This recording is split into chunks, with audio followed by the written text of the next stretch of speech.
Oh, we're back, baby. I apologize that we've been off the air for about a week. A lot of issues. I have a new machine, I have a new camera, and I have an awesome guest next to me. That individual is known as Swish Culture. He produces fantastic content on YouTube. You can just follow him. It's very simple, at Swish Culture. Swish, you ready to go, brother? Let's go. We're talking Warriors, and this is the Golden Days. They always find something to nitpick, and that's because there's expectations for us to win. Leave me alone this summer. Let's go. In a minute, I'ma need a sentimental man or woman to pump me up.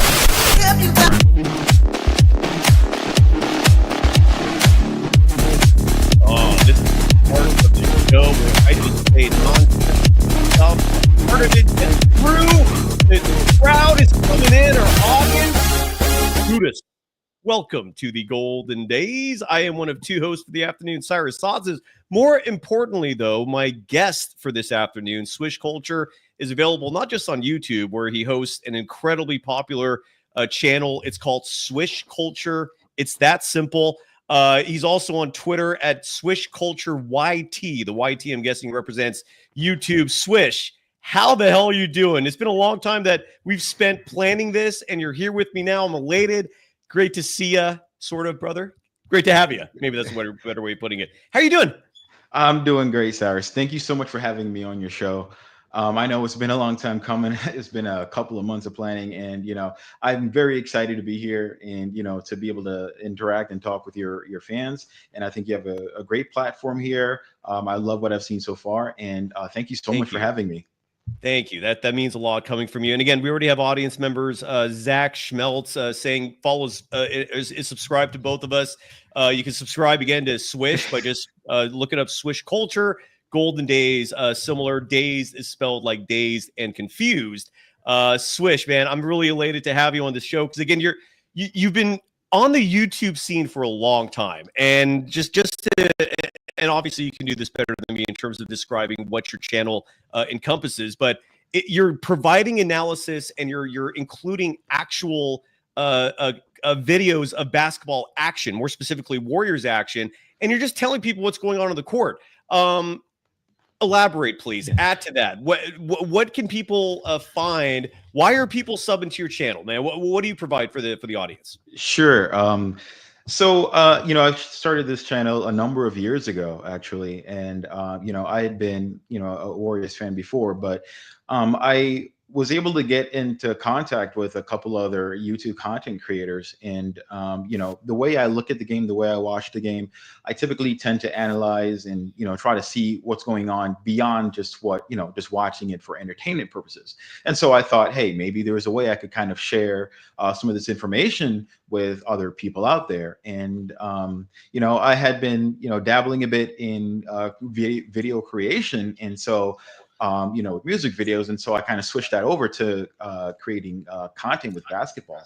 Now, I've done a number of different things, from coaching and, a little bit of coaching, not a ton, but some coaching. And I did some playing in high school, but I also mainly study the game, as an intellectual. So I try to bring across information that viewers might find helpful in understanding the game, maybe the mindset of the players behind it, intent, and then to expand beyond the game, putting the information together and then basically try to hold an objective conversation, so to speak, about what could possibly be happening going on, not just on the court, but behind the scenes as well. And, I tend to supplement this with information through interviews, post-game interviews, any off-court activity that may be available that, you don't really see on the court as well. So I try to put all that into a bit of an entertaining fashion. I try to keep things on the plus side. when I started, I didn't want to get into, too much of the negative aspect of things. There's always something good, that you can look forward to, and, try to keep, the fans, hopes up, because at the end of the day, you're fans of this team, you want to see them do well. And I think that it's good to kind of focus on that, because we could always, go down the rabbit hole of, hey, we're not doing well, or we're terrible and this and that. So I try to kind of bring things across in a positive manner to allow us to, basically discuss things, in a manner that, elicits positive discussion, pretty much. And Steve Perry, on our audience, I'm highlighting his chat comment just to kind of allude back to what you're speaking in regards to positivity and providing content that it doesn't, get into the muck of all the drama and the negativity, because there's a lot of that. And maybe sometimes I get too negative here. I don't feel like I'm negative when there's nothing negative to talk about. It's just, there's just a lot of stuff that, at least from my perspective, could be improved. And Steve Perry in the chat is saying, please just give it a break with the coaching stuff. Fair enough. We got Swish here. We're going to be positive. But real quick, going back to your program and the analysis you provide, does coaching slide in there, or are you more focused just on the actual like real-time stuff? Like how much how much do you integrate coaching decisions and strategy with your content? Sure. It's definitely a big part of it. Now, when I initially started, it wasn't, that way. I kind of just focused on what was happening on the court, and then, supporting aspects. All right, we're playing this player for X and Y reasons and whatnot. But then, we kind of got more into it. Like, okay, how is, for example, Steve Kerr, or, approaching tonight's game, or approach the last game, right? And then we integrate not just the coaching, the general manager, how we integrate players, how players fit, and then how each player fits within the coaching philosophy. All right, what kind of players, what kind of pieces fit, what they contribute, and then we kind of go outside of that a bit, which I think this is a bit difficult. But, as Steve Kerr utilizes motion offense, right? And ball movement, read and react. And so now we have to try to evaluate, all right, when I started getting deeper into it, we have to evaluate, all right, is this a good player, or does this player just not fit? All right. And a lot of people tend to try to look at this as black and white, but it's not really so much black and white. All right. There's a lot of gray area. And so, we try to like toe the line here, in saying, okay, well, people might try to say this player sucks. Or a lot of times you'll find this on even some social media platforms, in Twitter, for example. They'll make these grand proclamations, these grandstandings, and they'll point out or say, okay, this player sucks, without much substance behind it. All right. And so you try to utilize my platform on YouTube to, counter a bit of that, because, with my channel, I do a lot of essay writing. And so when you're doing essays, you do debate topics, you have to kind of focus on, both, like the for and the against. So I think when we do that, it allows for viewers who are watching to actually be able to understand, and be able to counter a lot of those arguments that, might go against a certain specific player. And so, sorry, I was muted there for a second. I was going to ask you a quick. Sorry about that. That was my bad. New computer. There's going to be some. Okay. But I was just curious. So when you say you write it out, like, are you scripting each show? Is that what you mean? Like you write a script and then you follow that as you're producing your episode? So I do it a number of different ways. A lot of times, I'll take notes while the game is being played and while that's following through, because, there are certain points I want to hit back. And so when I take those notes, I can review them, and then I kind of go ahead and I do a script for to, basically organize all my thoughts and get everything out together in a concise manner. And, I can then go ahead and, use that to relate on the channel. So that's how I approach it. Well, right. Your approach is effective, man. It's you're producing phenomenal content, in my opinion, and I think the analytics back it up with your subscription numbers, your views. You're doing a phenomenal job. Just obviously keep doing what you're doing. And again, thank you for taking time out to join our show. And we're going to talk about this frustrating, this maddening Warriors offseason, largely because literally nothing has happened. I mean, things are so desperate. You're having media members writing stories about training camp invites and people rolling with that because there's nothing to talk about. That is the extent of what the Warriors are doing. They're just literally adding players right now for training camp, bodies for the actual players to play against. And if the Warriors see something they like, maybe they go to Santa Cruz and they join the G League team. But it's desperate, dude. I'm not going to go into detail about how much Warriors content providers are suffering, but I'll say this, man. Anybody who's making a living covering the Warriors, they're hurting this summer because there's nothing to talk about. There's no draft picks. There's no free agent. There's nothing except a contractual standoff between a team and a player. And then that player is divisive because you have some folks who see the potential and see the fact that he has not gotten an opportunity and he could be amazing. And then you have the other side, which is anything Steve Kerr says, I'm going to just adhere to and believe and follow. And look, man, in Steve Kerr's eyes, Jonathan Kuminga is the next Sean Marion. In Jonathan Kuminga's eyes, he's the next Kobe Bryant. There is a rift there, and the fan base has followed that rift, and it's become a very polarizing subject. But there's only so much of that you can talk about over what's creeping toward a 3-month standoff. This is insane. But Swish, you brought up optimism, and that's what we're going to do today. At least that's the mentality I'm rolling with, because I do think, despite all the craziness, we might end up with a Warriors team that's a very legitimate contender. And maybe you can correct me if I'm wrong with that. That's what I believe.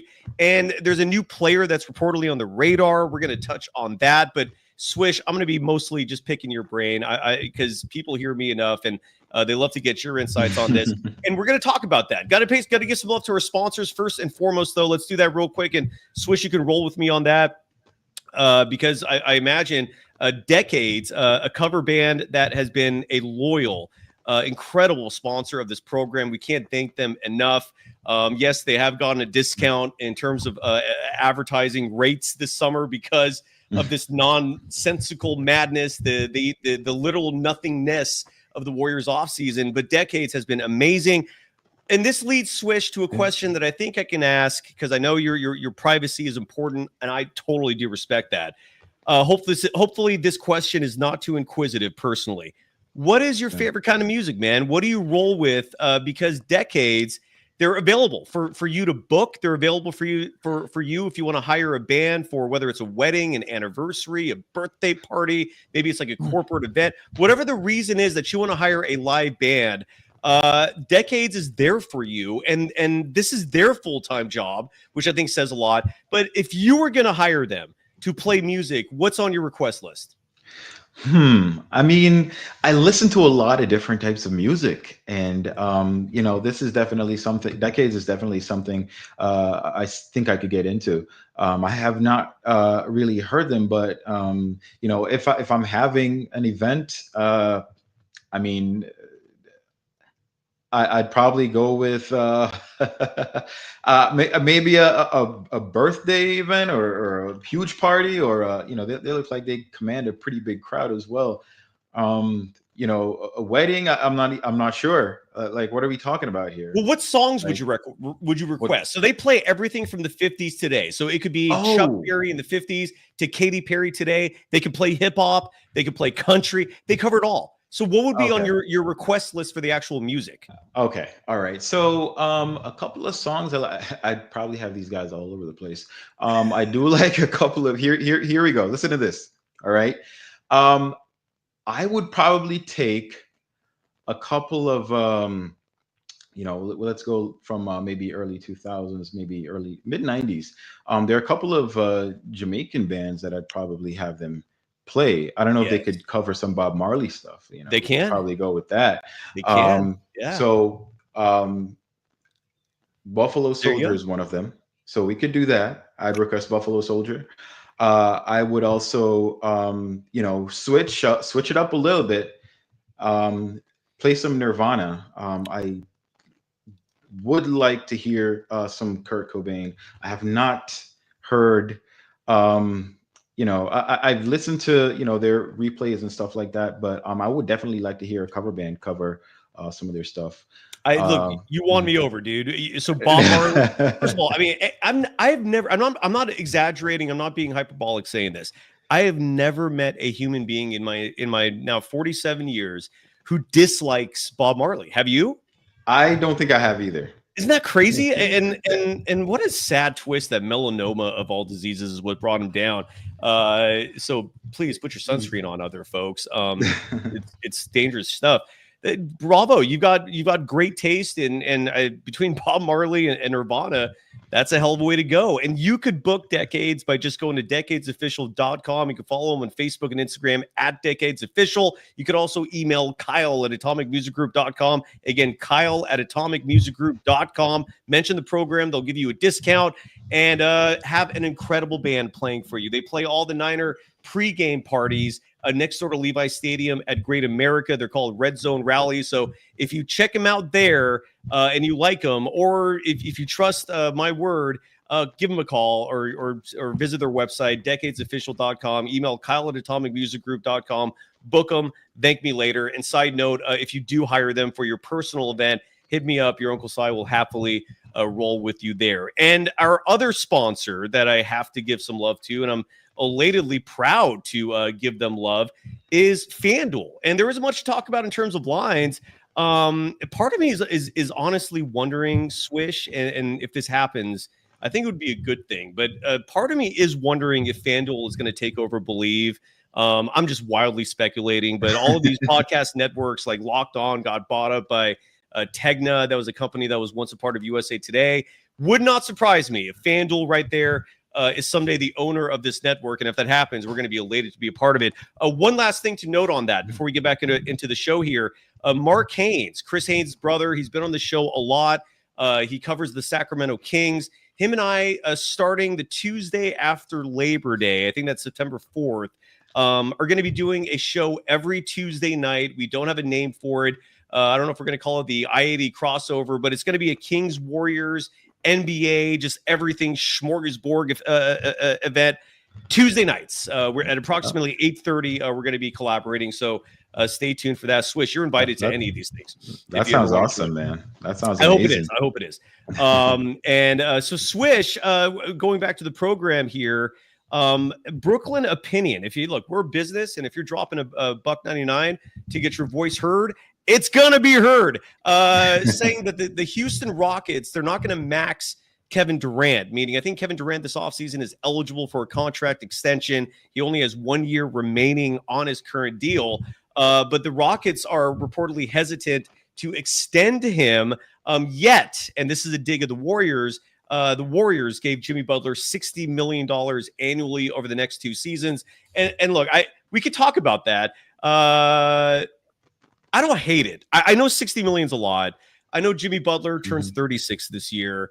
But Stephen Curry needed a Rodman. I mean, in case you forgot where the team was going, I think they were a game below 500 when they made the trade for Jimmy Butler. I don't mind Jimmy being on the team. I actually like him a lot. Your thoughts, Swish, on Brooklyn Opinion's comment that 60 million for Jimmy Butler might be a little too much. Yeah, sure. Brooklyn Opinion. Thank you for, donating. I definitely, I think the channel appreciates that. Now, about the Kevin Durant not being maxed and, the Warriors maxing Jimmy. The thing with that trade with Jimmy is when you look at it, what did the Warriors give up to get Jimmy Butler? All right. And, overall, did the team improve? And I think it did. I would say that it did when they made that trade. All right. And that's kind of what you have to look at. It kind of sucks because the Warriors were in a bit of a pickle at that period of time, because what were they going to do? Not take a shot at getting Steph Curry enough help to try to make a run this season? I think they kind of had to make that move. All right. So I think that, unfortunately, it came at a cost. Right. And that's kind of a cost that the Warriors would kind of have to live with, because, they're going to take some of the good with the bad. And, that's what happens in a midseason trade when, you're I don't want to say beggars and, chooser type of stuff. But that's kind of where the Warriors were at that point in time. Revisionists will say, oh, well, they didn't win this or whatnot. But I don't think we should look at it through that lens. But that being said, they do still have another year left to go at it. And, I tend to look at it this way, right? one of the big positives with adding Jimmy, that Jimmy can lead a team, and we saw him Mm-hmm. do it with the Miami Heat. And so for the Warriors having that kind of player next to Steph Curry, yes, the expectations are going to be up there. Now, I just think we want to, what's important is this team melding together. I think one of the interesting things that we didn't really we didn't really get to see a whole lot of Jimmy offensive like he was on the Miami Heat. I don't think that that's necessarily gone. I think what happened is, if you noticed, they didn't have any issues with Jimmy fitting alongside Steph Curry when things started, right? And I think one of the main reasons is they kept it very simple. They were like, hey, this is Steph Curry's team. And, you look at Steph Curry, his 3-point percentage, his 3-point rate is extremely high. His true shooting percentage is up there. You want to let him take those shots. And so I think the offense, and at least from Steve Kerr's mind, they kept it simple, and he wouldn't go in and do too much. Now, my thing is that I think they're going to take some time this offseason and then into training camp to work on that chemistry with Jimmy being more more of an alpha, not necessarily taking away from Steph, but becoming more of that, all right, let me go out and get it, in order to make that work alongside Steph Curry. And so I'm looking to see that happen. And I think if they do that, you'll see a much more potent team for the Warriors come this, next season. And I like what Mitchell Bro adds in the chat, saying who was available. Like, let's say for the sake of argument, they did not make that trade. You'd still have a lot of contracts on your books. Like, they gave up Wiggins, who would have made, I think, 26 or 28 million this upcoming season. Kyle Anderson was not on a 1-year deal. He's still under contract, making, I think, 9 million. And again, those two combined are considerably less than 60, but you still have 33 in the books. You'd still be over the salary cap. I think the main difference, front office, cap wise, between having Jimmy and what they previously had, is you might be able to use the standard mid-level exception, which would have given you about 14 million to play with this offseason, as opposed to the 5.6 million that they're likely going to have instead with the taxpayer mid-level exception. And even that they can't touch right now until they figure out this whole Jonathan Kuminga fiasco, which is insane. And Swish, let me know what you think about this. I thought the trade was fantastic. I overwhelmingly approved. I thought it was a very one-sided deal. I thought the only asset of value that they gave up was the first-round pick in this upcoming draft, and even that was in the 20s. I think you can live with that without that for another year, given you have Butler, given you have Kaminga. But where this trade does not look well to me, and sorry to go back to the coaching thing, but the fact that Steve Kerr made the subjective decision that Jimmy Butler and Jonathan Kuminga are not a good fit together on the court basically means you traded Wiggins, Kyle Anderson, a first-round pick, and Jonathan Kuminga for Jimmy Butler. And when you look at it in that light, I hate it. I don't like it. Your thoughts on that perspective? Yeah, no, you are absolutely 100% correct. So almost a year ago, in September of 2024, I made this video that, said, Jonathan Kuminga wants the max, and the Warriors responded by, bringing about the Jimmy Butler trade stuff, right? So we saw leaks of, them contacting Jimmy Butler. Now, that to me was interesting. That was kind of a bit of a writing on the wall. Now, they wanted to keep Jonathan Kuminga while making that trade, while acquiring Jimmy Butler. And, I think that is more a bit of an extent of the kind of like a 2 timeline thing. I don't know necessarily that Steve Kerr cared if they kept Kuminga. I think he cared more about them acquiring someone. Now, I think maybe the, Leob wanted to hold on to Kaminga, and maybe they had a bit of an arm wrestling thing going on there to say, okay, we can do the deal if we meet these, conditions. And so I was actually surprised that they were, well, not too surprised. Initially, I was like, it looks like they're going to replace Kaminga with Jimmy Butler. And I think if they give up Kaminga and Wiggins, I wouldn't like that trade. That trade would be terrible for me. All right. So I said, if the fact that they were able to get Jimmy Butler and still keep Kaminga, that to me was a very good trade. So that worked out well.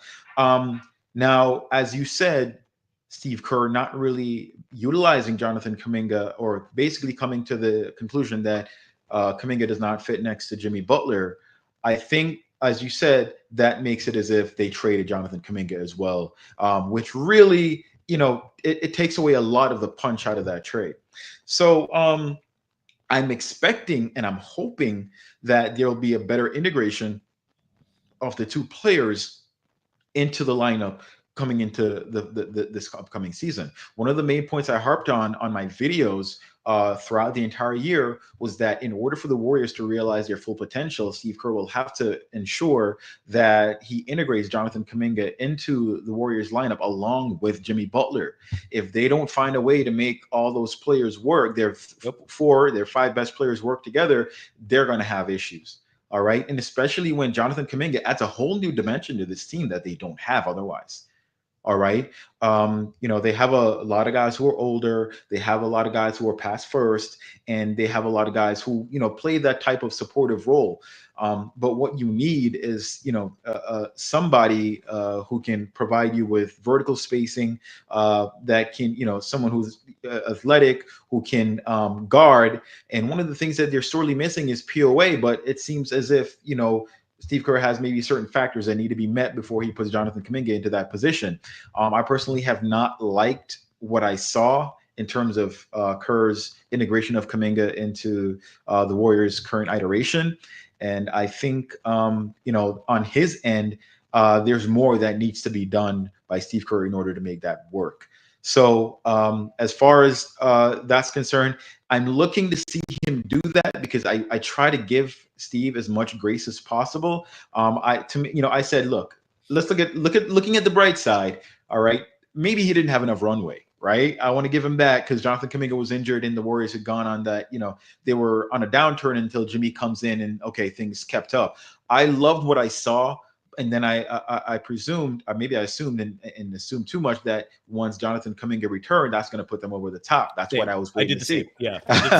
Yes. So, that's what I was looking for. And so I'm like, all right, the DNPs really killed me. But, at this point, what is the best thing that I can hope to see from them going forward is that if they manage to retain him and, have Jimmy Butler and, everybody come back this upcoming season, is that they have a proper integration, and Steve Kerr follows through with what he said, that he was going to give him some playing time in the starting lineup. I do remain somewhat skeptic because of his comments saying that he's not going to play Jonathan Kuminga 30-something minutes night because if he wants to win, that he type did of stuff. backtrack from that, but I agree. It was not cool hearing that. Yeah. Okay. Yes.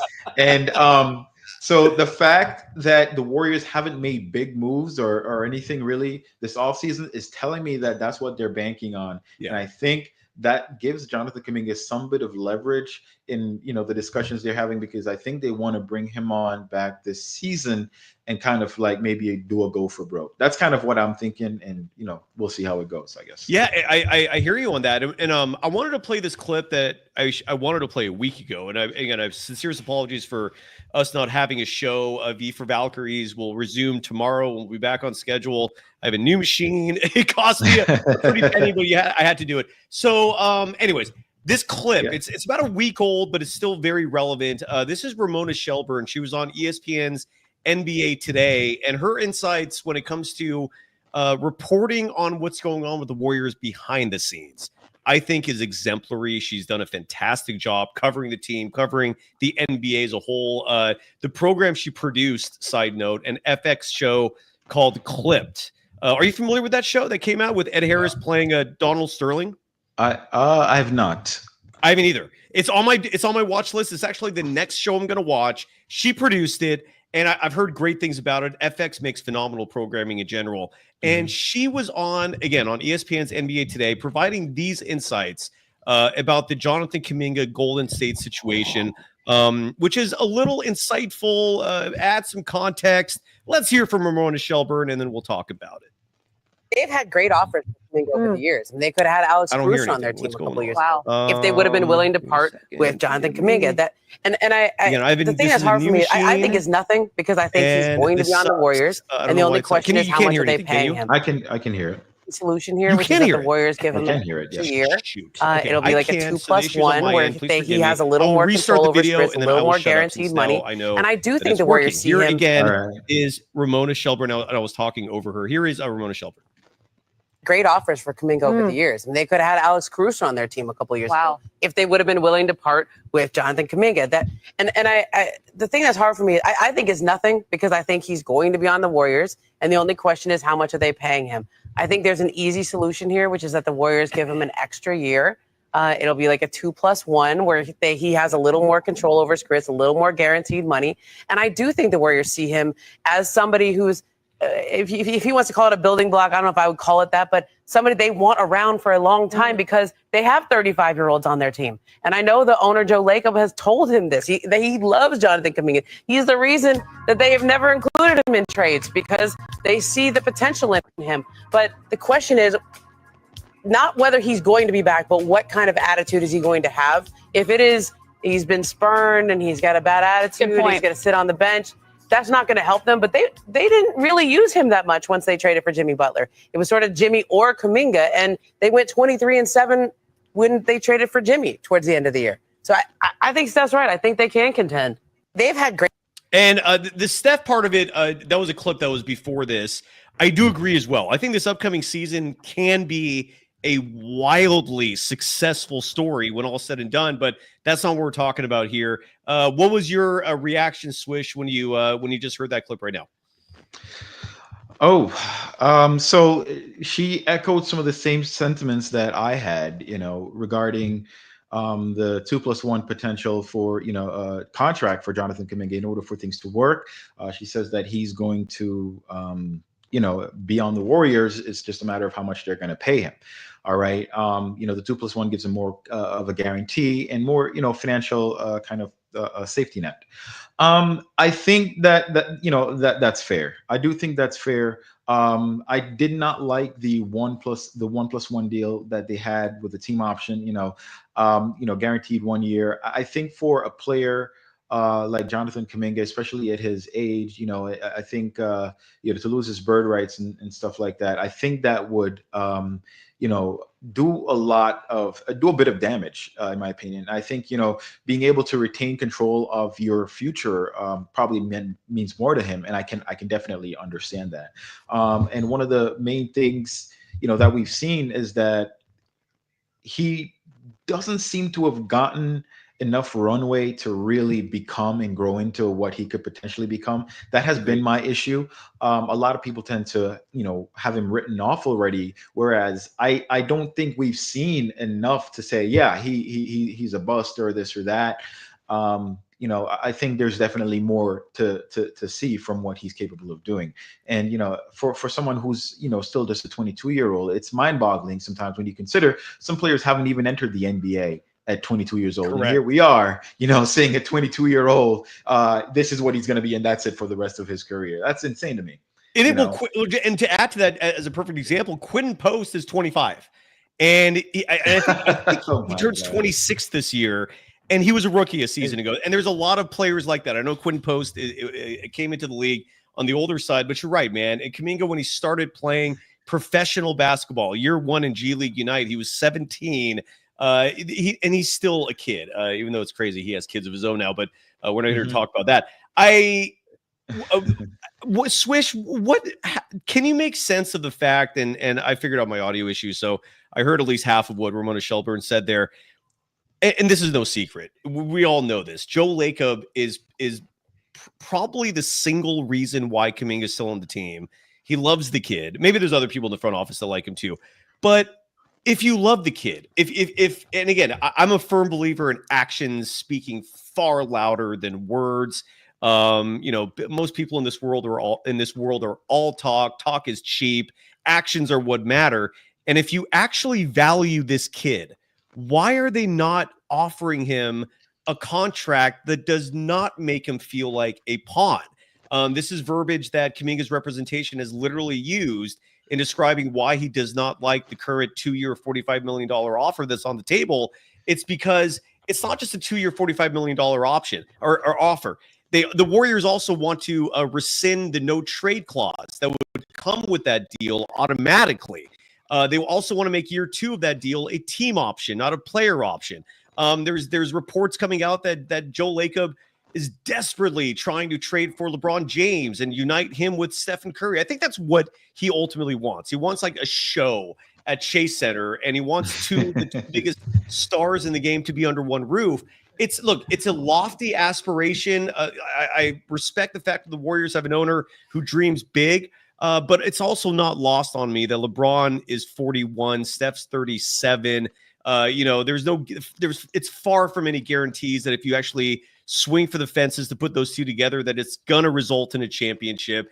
All it takes is one serious injury for one of them, and that plan evaporates, and you're left with just crumbled dust around you.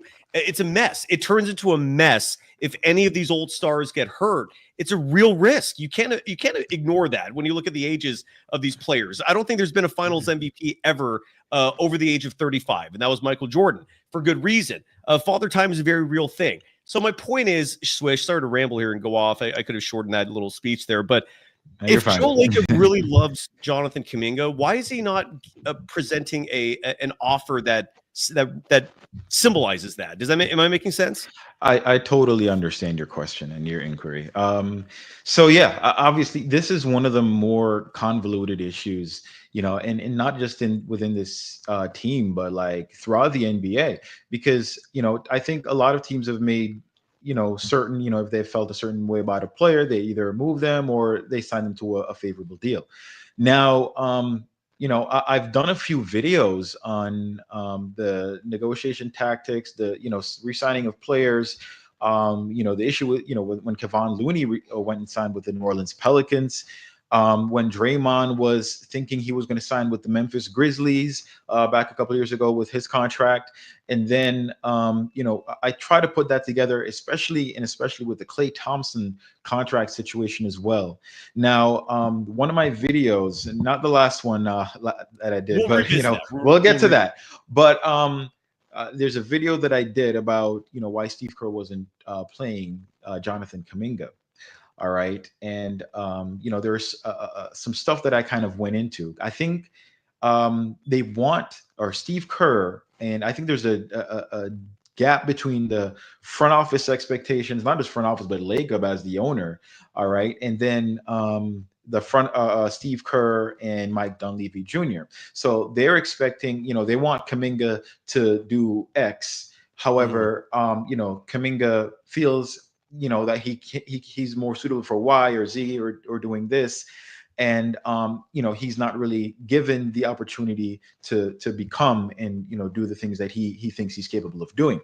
And so unless Kuminga is willing to co-sign to playing and doing just those things, let's say the Gary Payton II type of stuff on the floor or whatnot that it seems Steve Kerr is trying to get him to do. All right. Unless he does that, he's not going to be able to, get anywhere with the Warriors or, anywhere in general. But, at the other side of the coin, he does that, maybe he ends up being in a Kevon Looney type of space where he just kind of sits in there as a secondary, not even a secondary, but as a role player who never really becomes anything more than that, right? Now, I'm not saying that Kevon Looney was going to become a superstar or anything, but, when you find yourself in that role and they're like, hey, this role, this is suitable for winning, or, we prefer this way. I think that kind of has a negative connotation in it towards Jonathan Kuminga. Now, where Leob comes in and looks at that, he's like, all right, Kuminga, as a matter of fact, let me back up a little bit. Leob has said that this is not a basketball franchise that he's running. He's running an entertainment company. Correct. All right. He's come out and said that. And so when you look at it through that type of lens, it's like, okay, so this is a business and they're going to run it like a business. All right. What's best for business? You're going to need players that put people in the seats. All right. There's a lot of excitement built up around, Jonathan Kuminga's potential, what he could become. All right. Because, on the one hand, however, he hasn't done that under Steve Kerr, who's widely considered, not my opinion, but widely considered by maybe a decent amount of people that, he's one of the best coaches in the history of the game. And, so they're using that as some sort of a litmus test. All right. As if, his success under Steve Kerr determines his ability to maybe play in a system or within a winning culture. All right. So they have that level of uncertainty there. And then on the other side, it's like, all right, well, we think other players could fit better within this winning culture, but we think you're valuable to an extent. A team out there is going to like you for 20 something points a night that might not have the same aspirations that we do. And I think there's a third aspect to it is Stephen Curry. Now, I cannot imagine that an NBA team is going to have an all-time great player and not consult him on free agency moves and player acquisitions, throughout the season, especially throughout their last years in tenure. And so I think that there is something there. I don't, Stephen Curry hasn't come out and said anything.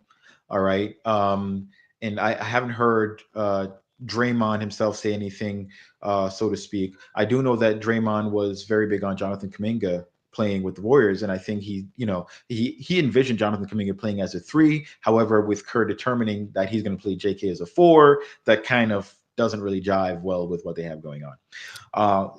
So that being said, this whole thing about Leob the Warriors not really offering Kuminga pay commensurate with the way they perceive his value.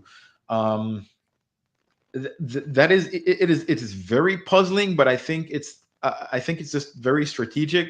It's very drawn out, which is like, wait, hold on a second, how are you guys letting this run out so far? But in my opinion, I think it shows that they do value him. I think they just really want to get him on the cheapest contract they can.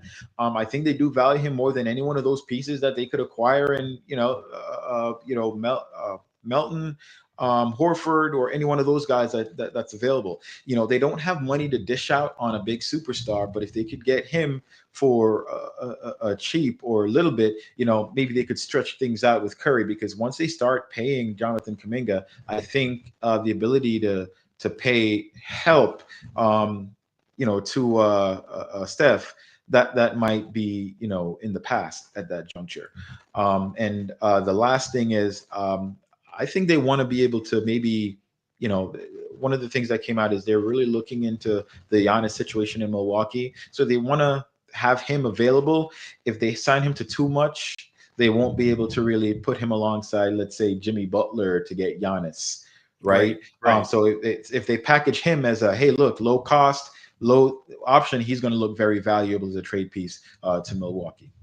And again, the other side of that coin is, well, Kaminga could just accept the qualifying offer, and then all these grandiose plans he have goes up in smoke, and you get nothing. Yes. It's such gross mismanagement, at least from what I'm seeing here. Gilbert Arenas, who I don't evoke an attribution from him often for very good reason, but he did present a very cynical take on the Kaminga thing about a year ago. I think this was last summer when he started saying, or maybe at the beginning of the season, where he started saying on his show that he thinks, and again, this is conspiracy level logic, but as we're seeing it play out now, Gilbert Arenas was saying that the minutes management with Kaminga, side note, Jonathan Kuminga 18th in his draft class in minutes per game. For the number 7 pick, and something tells me he's not the 18th best player from that draft yet. That's the minutes he's gotten, and that's his gripe in regards to opportunities overall. Gilbert Arenas was saying that he thought the DNPs and he thought all the playing with Kuminga's minutes was entirely to lower his value. And I call that a cynical argument because, again, you'd have to have this collaboration with Kerr and the owners, and it just feels so sinister. Yet, yes, this offer is weak as F-bomb, man. I mean, if you value Kaminga, this is not an offer that represents that you care about him, that you picture him being a part of this long term. And the last thing I'll say about this in regards to Kaminga is, and I've said this before, I'm not saying anything new, but why did you draft this guy if your intent was to pigeonhole him into a role? Kind of like what you were saying about Gary Payton II, how if Kaminga embraced all these little things that role players do, he'd probably get more of a run. but that's not who he is. He's never pretended to be someone who wants to be that. He fell in the draft to 7 because he made it very clear that he doesn't want to, be locked into some sort of role. And again, we've heard Steve Kerr repeat on more than one occasion that he sees Kuminga as Sean Marion. And side note, and I've said this before as well, when Steve Kerr was the GM of the Phoenix Suns, he traded Sean Marion and then got fired soon after that. But and again, that's who he envisions Kuminga being. Why draft him in the first place? Like, that's the part I've never understood. If you're going to draft a player like him, you have to use him appropriately. And messing with his minutes, messing with his role, taking him out of the starting lineup, lowballing him on, like, none of this. I feel like anyone with half a common sense could tell you this approach would never work. This is not an astute measure to approach an individual like Jonathan Kuminga. Yet that's all they've done in the 4 years, is just try to lock him into this role, and then people act surprised when he's not responding well to that. It's like you drafted a guy whose entire mentality is top dog, alpha, scorer. Like, that's who he is, and you're like trying to break the man. And it doesn't feel ethical to me. Or like there isn't a strong level of morality here from the Warriors' treatment of him. Am I being too extreme with that opinion? What are your thoughts on that, Swish? No, I think you're absolutely 100% correct.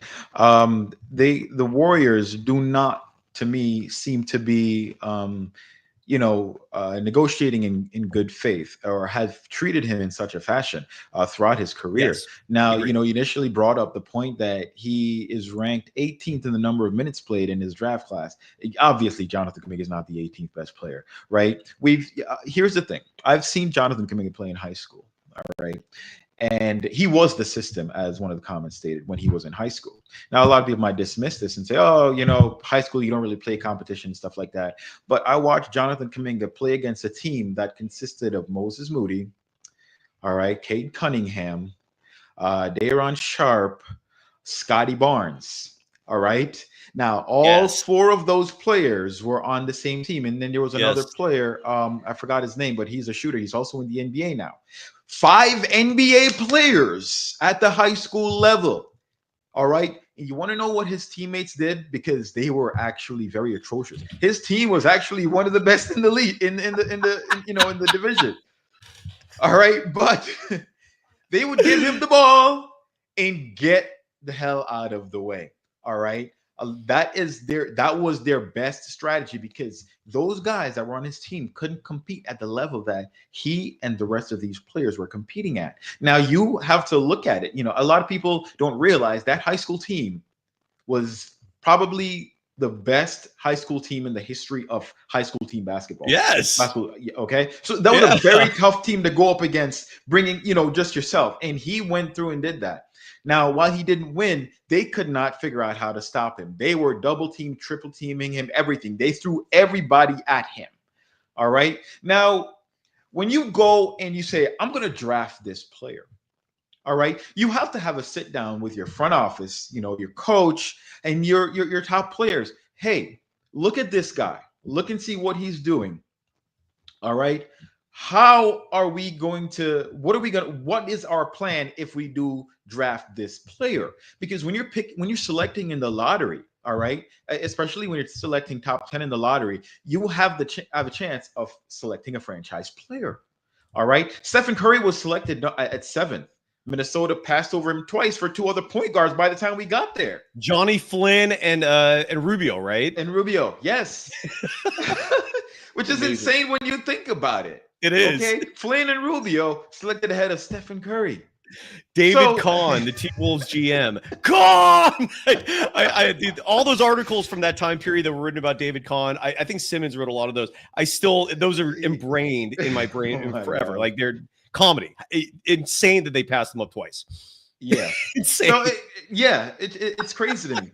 So, so here we are, right? And, you have to be able to acknowledge the potential in a player and then kind of figure out, all right, what are we going to do? Like, he came in, there were some raw aspects to his game, obviously, right? And so there was going to be some development that he needed.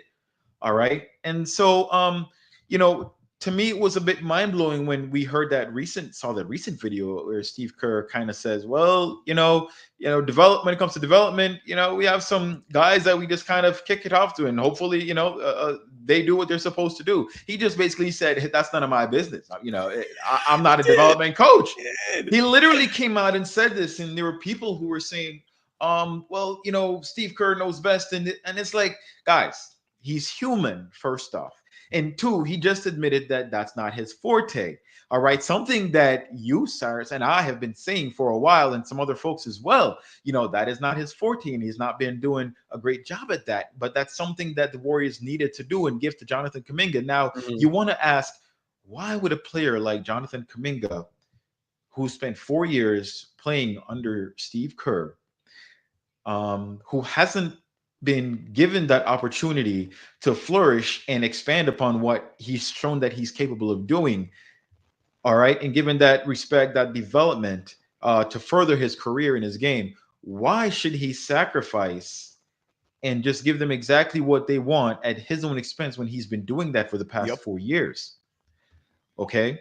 And so when we see the Warriors do a qualifying offer, two-year 45, when we have a player like Jalen Green, with his 4 year, I think 100 and something million or 6 million.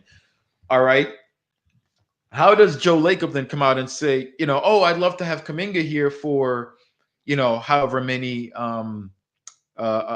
years, but we're only offering him a 1 year guaranteed deal, a 2 year deal with 1 year guarantee. That doesn't make any sense. That does not add up. All right. And I'm trying to think, are they just doing a classic good cop, bad cop? All right.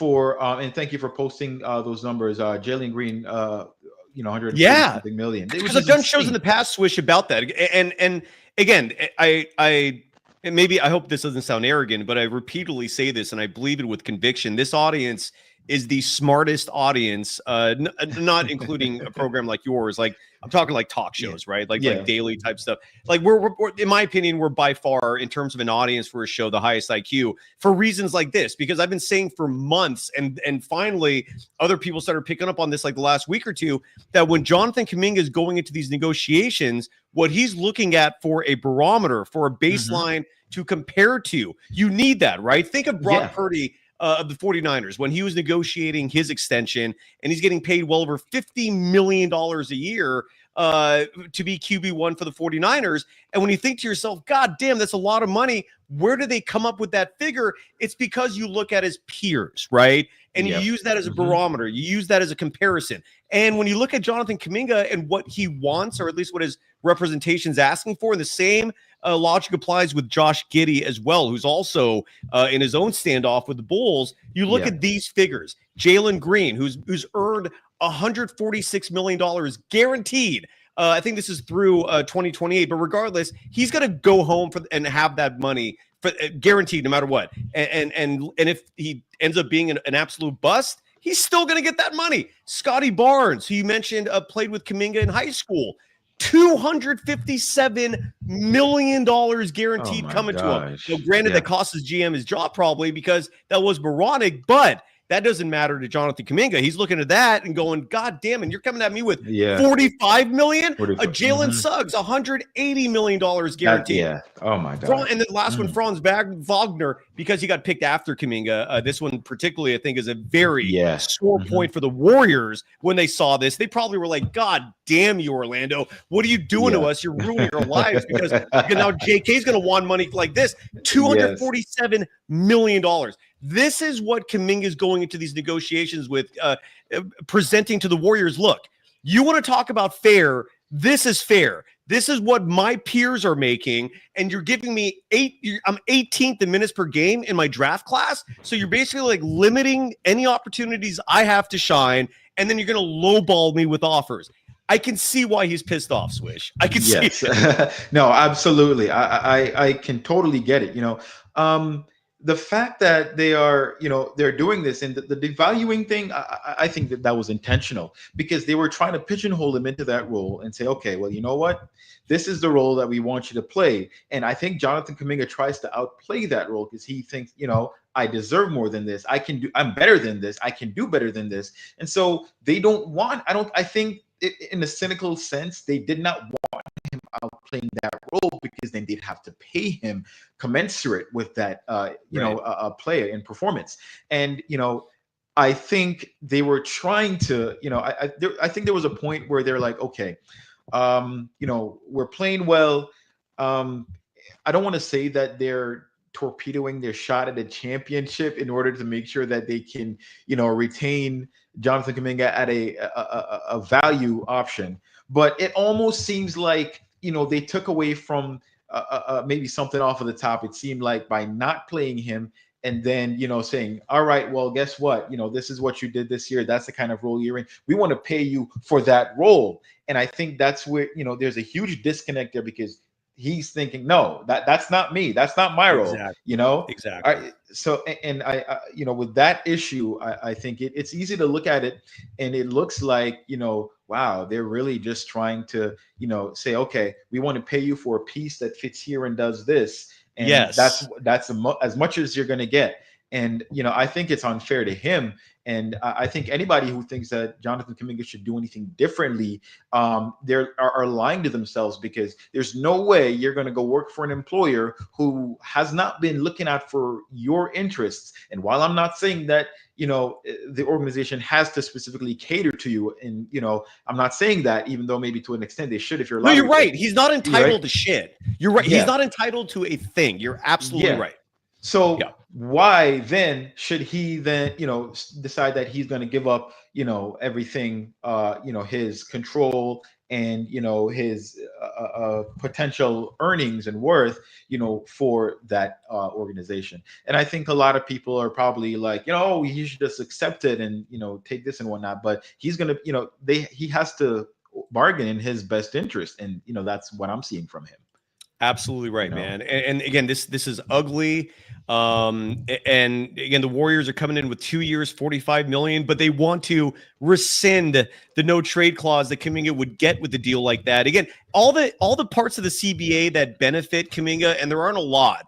This new CBA has screwed a lot of players over, and this leads to a whole other discussion we'll save for another day, which is why the hell, if you're the NBA Players Association, do you agree to a deal like this? Like, how do you not have the foresight to see that this is what the result was going to be? And I think that the way they're going to have to tweak this is you're going to have to drastically, you're going to have to present a third mid-level option. I think that's the only way to fix this for moving forward for next year, because I'm positive they're going to tweak this because the players are not happy. My guess is next year you're going to get like a third a mid-level exception. That's like 25 million or something like that. They're going to do something that so that the free agents are not getting screwed again like they were this year. But how do you not have the foresight, man?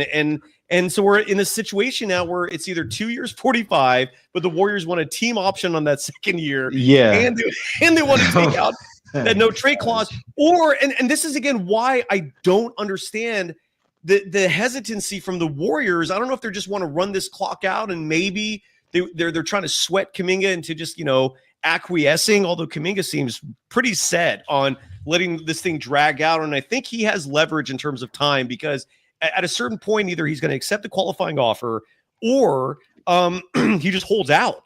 And if you hold out and you're the Warriors, you got to fill out your roster. So you're going to have to basically make it a hard decision of, all right, we're going to have to put ourselves now in a position where if Kuminga keeps holding out and we go ahead and start spending money on these other players, another team could swoop in and steal him for nothing. Like they could outbid the Warriors, and that is not a situation Golden State wants to find themselves in, but they will find themselves in that position if Kuminga drags this thing out past October 1st. So it's crazy. This is why I don't understand the Warriors not simply just going here, JK, like because this is an offer reportedly he's going to accept.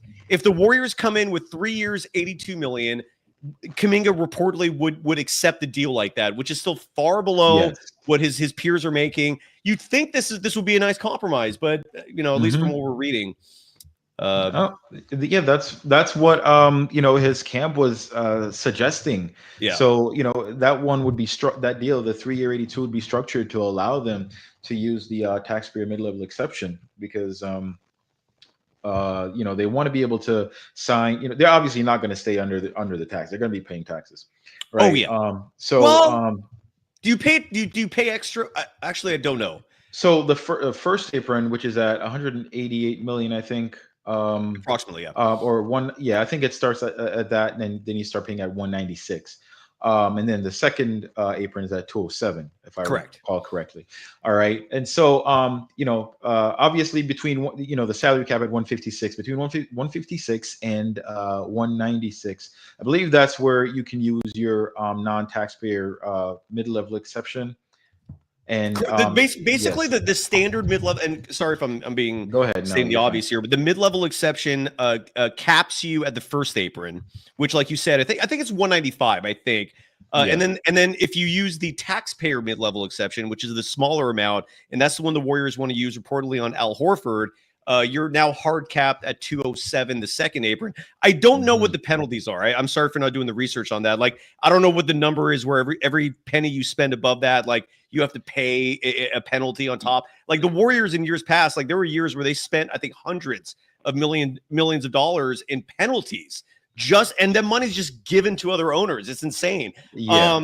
Anyways. It's given to those small market team owners. Yeah, exactly. And I think it was $4 on the dollar for the luxury taxes, which is there was one year it was like $7. It was like $7.50. Yeah, insane. But again, there's so many. And again, like you said way earlier in the show, in terms of things being black and white, hardly anything in life is. And the gray of this particular topic is, the Warriors spent a shitload of money at the tail end of like. At the tail end, or the early 2020s, I think, is when those taxpayer penalties were very high, but they also made a shitload of money in profit from 2014 to 19 because Steph was on that really friendly contract. Clay hadn't signed a big deal. Draymond hadn't signed a big deal. Kevin Durant was the only player that had a monster contract until Stephen Curry signed his first extension. And there was like a 2-3 year run there where the Warriors were reaching the NBA Finals, and each round that you advance in, you make something like 75 million to 100 million in profits for each round. And so they were in profit, not net profit. They were killing it. There was like a good 3 year run there where they did not approach the luxury tax and they were raking in profit. So dude, Leob is fine money wise, dude. Those guys are filthy rich. I never want to hear like tears shed for them. Sorry if I totally get it. No, I think you're right. Because like you said, Steph Curry had, he was awarded a very small contract, for his correct. Recent, and so they were making bank on Steph Curry. They made a lot on him. Big time. It was a 4-year, $44 million. 44, exactly. That's what it was. If I'm not mistaken. And it was signed because of the ankle thing. Swish, I've thought of this before, but I've never brought it up on the show before. And this topic makes me curious, and I'd love to ask you this. Do you think, going back to the whole Stephen Curry subject in terms of his thoughts on the whole scenario, and again, we don't know how much he's interjecting in terms of his feelings about Kuminga. He's voiced support. There was the infamous 2023, I think, incident where he made those comments about players wanting, focusing on the team and not individuals. And obviously Jordan Poole was the target of that message, but I think Kaminga might have been a target as well. This was a couple years ago, but in more recent times, he's been a proponent of Jonathan Kuminga publicly. Privately though, all I could tell you and tell the audience from because I did do some research on this in terms of asking people in the building behind the scenes, like, what is Stephen Curry's involvement? Like, does he actually call the front office with suggestions for free agents? Is he actually talking to Steve Kerr about rotations and lineups? And the unequivocally 100% answer I got back from multiple sources was Steph stays in his lane. He does not bother with that stuff. That doesn't mean they're not asking him for input or they're not getting his perspective. But the reason why I bring this up now, and it made me curious, is Stephen Curry did not have like an easy start to his career. He had a teammate in Monte Ellis who I don't think he disliked him personally, but he was very clear about the fit not working out with those two being in the backcourt together. And thankfully they traded Monte to relieve that situation. But Steph was competing for playing time early in his career. Steph had the ankle injuries, which forced operations, forced him to miss time, and it forced him to settle for that 4-year, $44 million contract, which was far below his market rate if he actually had ankles that were sound. My point is, do you think Stephen Curry is maybe lacking in empathy for Kuminga's situation, given how difficult of a start he had to his career? I would say yes. He at least has it in the back of his mind, in my opinion.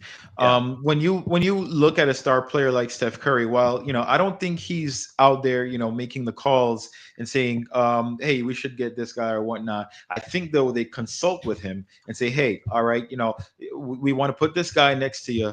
Or we want to do this, we want to make this move. What do you think of it? Now, I think the time that you're talking about was maybe a couple of years ago, during the Kings playoffs, where we went to a Game 7 and Curry had that pep talk. Yes, correct. And he said, if you guys aren't committed or going in or whatnot, you can get off the bus right now. All right, that kind of speech like that, but he was like motivating everybody to kind of get together and pull out that win.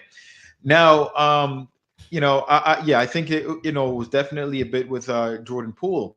Now, as far as again with Steph Curry and what he maybe lacking empathy when it comes to Kuminga's situation, is that and I've heard the sentiment outside is maybe Kuminga should accept what it is that the team is giving him, wait his turn, and then he'll get the keys to the franchise in a couple of years after Steph Curry. Now, maybe in an ideal world, that's what Leob envisions, because again, he wants to be able to put people in the seats. This is an entertainment franchise and whatnot, and wins are great, and that definitely want to get wins. The franchise owes a lot to Stephen Curry, so they're gonna maybe give to Stephen Curry as much as they can, but at the back end of it, they do want to try to hold on to this guy who seems to have such an impact on the fan base as Kuminga, right? But that being said, all right, he does have, I think, maybe Steph Curry's looking at it through that lens. I don't know that the front office expects him to maybe do any recruitment, but like when it happened with KD, with him and Draymond and that scenario. Hamptons, all right. Yes, good old days, yeah. But they definitely consulted him. Like, for example, when they were we're deciding between Gary Payton a couple of years ago, Gary Payton and Avery Bradley. So I think Steph Curry wanted Avery Bradley to come back, and Draymond, right? Yeah, and yes, Curry they both. Yes, they wanted, but they ended up getting Gary Payton instead. And it's funny because now this offseason, I did hear Steph advocate for Gary Payton to come back to the team. I'm glad you brought that up. Yes. So I think maybe I think it depends on the gravity of the situation and whatnot. I think if Gary Payton was maybe a potentially much larger contract, it might be a little bit, all right, well, I don't know. Gary Payton did sign with the Trailblazers for a contract the Warriors couldn't match, 3 years, $28 million a few years ago, right? They would have been paying out the wazoo on the luxury taxes for that. Yeah, true. Yeah. Yep. So I think obviously they would want to have him back, but I think, when it comes to certain types of deals, or like with the Klay Thompson, where Klay told Steph, hey, look, stay out of it. I don't want you to, I want them to decide they want me to bring me back. I want the front office and them guys, the coach, to bring me back and put me in position. I don't want you to pull the strings that we know you can pull. Yeah. All right. Absolutely. And yes. And my fams want, first of all, Swish, welcome to live content. I don't know if you're aware of this. We've been talking for an hour, 10 minutes almost now. Oh man. This shit flies. Or maybe it's torturous for you. I don't know, but it usually flies. So we have to bring you back on, because I know you got to run, and again, hour 10, and we barely even touched some of the subjects we wanted to touch on. But as we slowly start to wind down today's episode, as we have Swish Culture joining us here. But beside note, by the way, does it bother you that there's a Swish Cultures, plural? Like, is that real competition? We do different types of content. Okay. And it's interesting because when I found out about that channel, I was like, okay, well, that's a bit of a bummer. Did they come after you? I'm not sure. I think it came around the same. It might have been around the same time. I think they're I'm not even sure, but they do content. They do like, recorded clips of players, not really commentary and analysis like I do. So it's a bit of a different kind of grab. But then I also found out there was this company that just started in, I think maybe July of this year, or maybe something that does Swish Culture merchandise, which I'm not too fond of that, but they're based in London, and I'm like, that's not good, because I was going to start doing Swish merchandise once I hit the 50K mark, and that might be a bit of an issue. So I'll have to try to figure out how I'm going to work that angle. Who the hell uses the word culture plural? Like, who uses culture plural? Well, we have so many cultures in this world. Dude, no one's saying that word and adding an S at the end. It's culture. No, you got a good handle. And by the way, Brooklyn Opinion dropping $4.99. Thank you, Brooklyn, so much. Adding to the way earlier topic from the beginning of the show, we were talking about Jimmy Butler and whether or not $60 million a year. I think it's actually closer to 55. Big difference, but he's making a shitload of money. Nonetheless, Brooklyn Opinion adding a comment saying, make the trade, going back to last year where they made the trade for Butler, but you didn't have to extend him with that much money. Don't hate the player, but you hate basically the amount of money they're paying. And I think the reason why they paid him what they did is because you want happy employees, right? I mean, that's a variable that's vital for organizational success. Mm-hmm. And Jimmy Butler wanted an extension. That's why he was very unhappy in Miami. And so the Warriors acquiesced. I imagine Jimmy wanted more than just a 2-year extension. So there was probably a compromise there. And it's also just, it adds to the confusion of the overall situation with the Warriors, where they're comfortable enough giving Jimmy Butler $60 million a year to make him happy. But Jonathan Kuminga, no. We can only do 2 years, 45. It's the hypocrisy is wild, man. The double standards. It definitely is, and I think, one of the bit of leverage that Jimmy Butler have in that as well is, I think he wanted to go to Phoenix. I think that was probably where he preferred to play. The Warriors were going to try to facilitate that, from my understanding, is that they were going to try to get him over there, and then they would get Kevin Durant. KD then came out and said, well, at the end of the year, actually, he said that he didn't want to do a mid-season trade because, hey, I started with this guy, let me finish it out, and then we'll see what happens in the summer. Obviously, that didn't go, how he was saying, because he ended up going to the Houston Rockets, right? But that being said, I think, those bits of leverage, obviously you want to have a happy employee, and, he wasn't happy in Miami because he wasn't getting money. He said he didn't have his joy there in Miami anymore, and he got that $60 million check, and now he has his joy back, right? Yeah, it's amazing what money does to a person's feelings. So clearly that had a huge impact. And I've been saying the same thing about Kaminga. Like, as discontented, if that's a word, as he is, as much discontent as he has flown through his body right now, you pay the kid, he'll be happy. Like money goes a long ass ways to making people satisfied with their situation. It made Jimmy Butler happy. It'll make, I think, Jonathan Kuminga happy if you up that offer.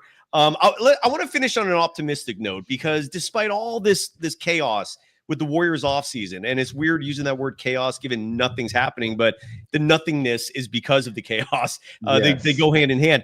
And so I brought up MyFams1, who mentioned GP2. I think this is an opinion I'm going to share that I believe firmly, and I'd love to know your take on this. And then following this, I want to wrap the show up, if that's okay with you, Swish, with the players that have been rumored could be coming to the Warriors. But the GP2 thing, because there's so many conflicting reports, some guy, Scoop B. Jackson, who I'm not going to use as a source, but he did tweet this out for what it's worth, that Stephen Curry wants GP2 back. Okay, so Scoop, congrats, I guess, on having that source. But nonetheless, we brought up Avery Bradley and the fact that Steph wanted him a few years ago, and the Warriors said, no, you're not the GM. We know better. And they went with GP2, and that was a smart decision that worked out. Granted, Bob Myers was the GM at the time, not Mike Dunleavy Jr. Nonetheless, I believe when it comes to GP2, because the other side of the coin is, I think, I forgot who it was that. There's been a couple of people that have come out and said that GP2 is not on the Warriors' radar this year. I think GP2 symbolizes how much influence Kerr has with the front office. If he's re-signed for next year, Kerr's still very much in control. If he's not re-signed, there is some sanity going on here in terms of kind of putting your foot down on your coaches and your star players' wishes. The reason why, and again, people hate when I criticize GP2, and I don't blame them to a certain point. They're fans, like you said. You know, he was an integral part of that championship team. I'm of the opinion that if you had given Kuminga last year all of GP2's minutes, the Warriors are champions, 1, and 2, you have no issues. Kuminga's back, everything's flowing, but the GP2 minutes screwed a lot of shit up, man. Like when every time he got hurt and Kuminga was getting his minutes, things were flowing. Things looked good. GP2 comes back. Steve Kerr sees him as someone that Steph likes playing with because, you know, GP2 is not looking for the ball offensively. GP2 is just going out there playing steady D defensively. And, you know, it's one less ego, one less ball distribution to worry about. I hope I'm making sense there. My point is the GP2 factor, I think, is going to be interesting because if he comes back, to me, that shows that this is still very much Steve Kerr's team. And if they decide to move on from him, and they might, because when you look at the other options out there, I think there are far better options. Then I think there is still some sanity going on in terms of the decision making. Your thoughts on GP2? Mine on GP2, I think there's an issue that, you know, you see it with GP2, but I think it's even bigger than that. All right. And we saw some of it, and, you know, some might disagree with it, but I saw it with Lindy Waters as well. And what happens is, you know, Kerr gets these guys who are, you know, basically fringe, and these guys are kind of like outliers. They won't really break the rotation on a playoff team, right? Going to that level. And Steve Kerr kind of starts relying on them, then he kind of over relies on them. And so they get into these positions where, okay, you know, now you're fit into this role. Now you fit into this role. You know, we get to do this much with you or whatnot. Now the roles kind of start to expand a bit. And here's why. Players figure out these guys are not shooting the ball. They're not doing any of that stuff. They're going to leave them open. So now they have to kind of end up trying to diversify their game. And that's where things start falling apart. And so, you know, these guys kind of get overplayed a bit. And I think he puts them into a position like GP2, for example, you know, where you see him taking a lot more threes. And, you know, granted, he'll have a couple of games where he'll knock a few of them down, but you're kind of putting him outside of the scope of what he's really capable of doing and handle at a certain level. And so, you know, when that happens, you know, their game starts to break down. We see a lot of defensive, breakdowns with Gary Payton when he was trying to guard Anthony Edwards. Edwards was eating this guy up for breakfast, lunch, and dinner. He was, it was done. Yes, sir.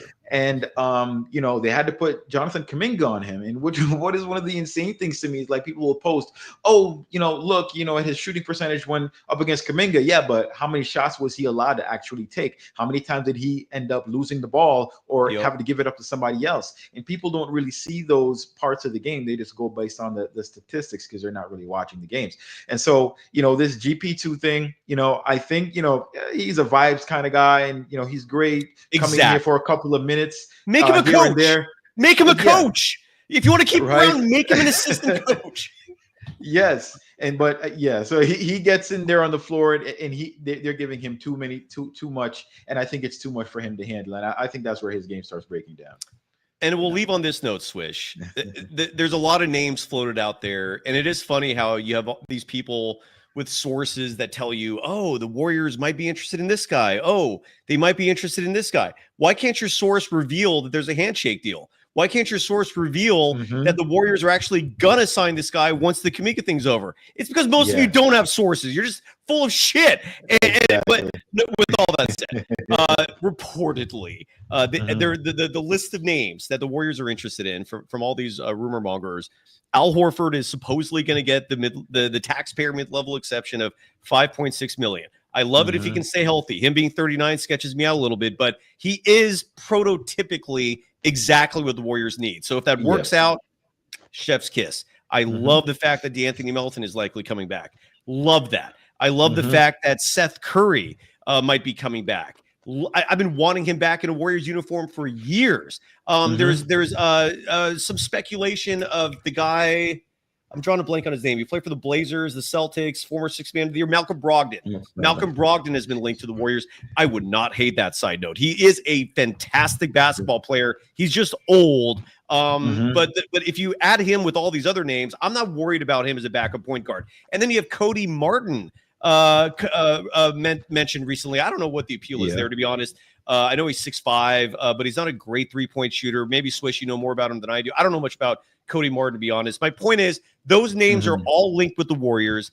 My opinion, and this is where we'll end on an optimistic note, is if that's the Warriors offseason, if the Warriors offseason involves you getting Kuminga back happy, right, in a good mental space, not what Ramona Shelburn was talking about there, where he might be disgruntled. You don't want that, clearly. But if you can get, if Kuminga's back in a good headspace where, you know, he's focused on the team, he's not worried about his contract, and he's producing, and you add those other players, meaning Al Horford, DeAnthony Melton, Seth Curry, and whoever the fourth guy is, whether it's Brogdon, Cody Martin. I mean, these guys aren't going to get real minutes anyways, but I love the Warriors' chances, dude. I think this is a wildly successful offseason after 3 months of nothing, if that's how this plays out.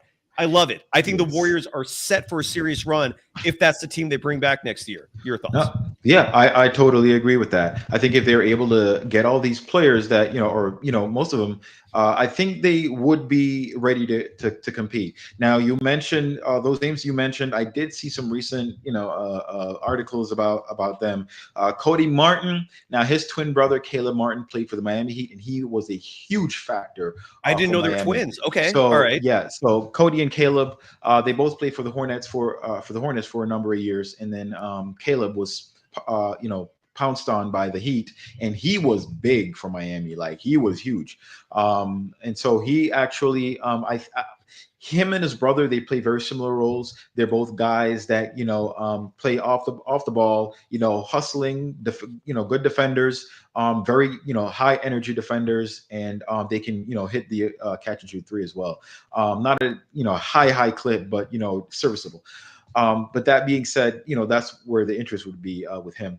Malcolm Brogdon, I've liked Brogdon. He's another defensive guard that the Warriors could use. They've thought, Will Richard type of mold. They were saying if they give Will Richard a space, they won't have space for Gary Payton. If they get Malcolm Brogdon, then they definitely can't bring Payton back.